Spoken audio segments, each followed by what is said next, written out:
Hello, my name is Emily Crow from Crochet Creations and welcome to my YouTube channel. I wanted to give you a stitch tutorial today for crochet spiked stitches. There is the traditional spike stitch that you have probably already seen, but I'm going to show you a couple variations to add even more texture at color changes when you do this technique. I will be using Furls Wander yarn. They've got a really great color palette. It's got this nice sheen to it, very soft acrylic yarn. And I also have a Furls Crochet Odyssey hook. I will be using, because this is a worsted weight yarn, hook size, in order to do this technique to show you. I already have my swatch. Now this swatch is based on my garden bed blanket pattern, which is featured in one of Crochet Foundry's spring 2023 issues. But this technique you can use in any kind of project. This is that spike stitch variation that you can see, and you can really see that texture because of the color change. Now this is a traditional spike stitch, and then you'll see I have more elongated spike stitches as well for some variation, and I think that makes it really fun to be able to switch. This is the right side of the fabric where you can see that. And then on the wrong side, you can also see it still has this spiked detail, but it's a little bit more of a V rather than a line, which might be the kind of look you're going for, just depending. But this is going to be my right side of the fabric.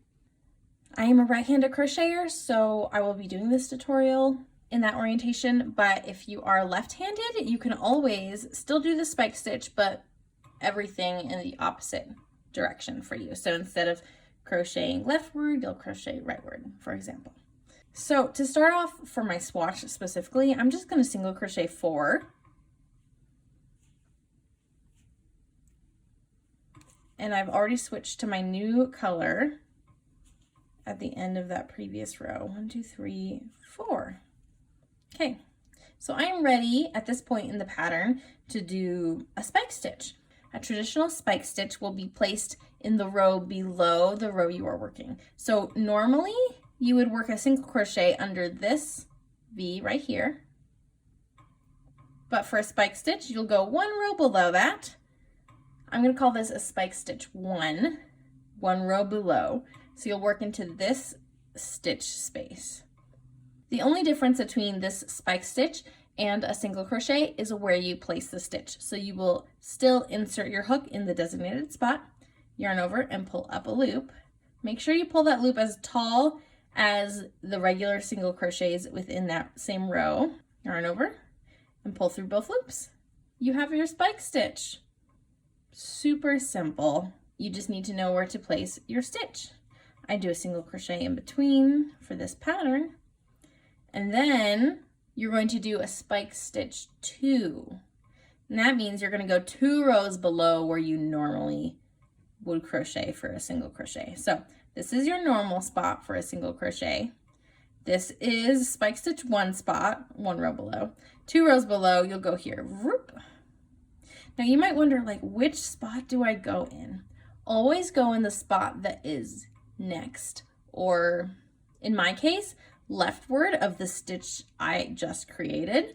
So you're continuing to move down the line rather than moving backwards. So I'm going to go in this spot that is forward, whereas this stitch is behind the stitch I just crocheted. 1, 2. Insert, yarn over and pull up your loop. It'll be longer this time. Yarn over and pull through 2 loops. Now that is a spike 2. Single crochet. All right, now for our spike 3 stitch. You're going to go 3 rows below where you normally would single crochet, spike 1, spike 2, spike 3. So this is really low down.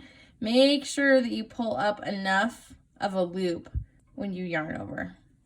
And yarn over and pull through both loops. And there is your very, very long spike 3 stitch.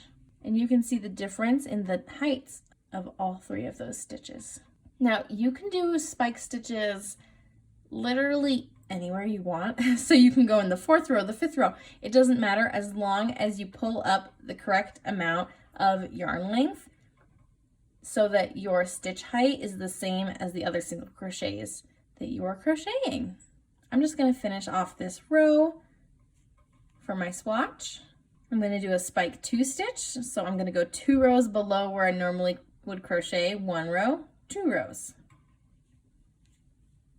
Pull up your loop as high as your regular single crochet, yarn over and pull through.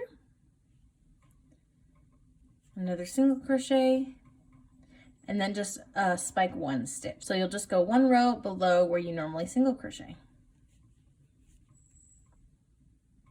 And then I will single crochet to finish off this section.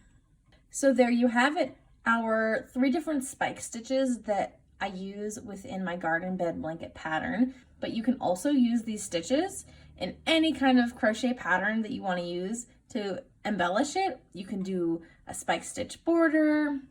You don't have to have a single crochet in between your spike stitches. You can have them right next to each other. You can have multiple spike stitches of the same length next to each other. You can do any kind of order. You can go as far down as you want for your spike stitches. It really is up to you. This is just a starting point so that you can decide what you want to do for your next crochet project to use spike stitches, because I think they're a really fun and simple element to really elevate the crochet that you do.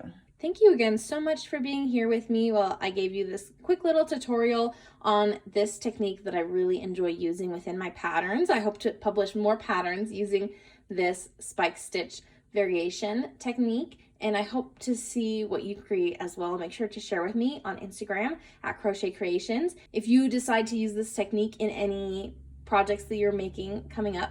Thank you so much to Crochet Foundry and to Furls Crochet for providing the yarn as well as the hook for this pattern that I created for Crochet Foundry's magazine, and so that I could create this stitch tutorial for you. Until next time, happy making. Bye!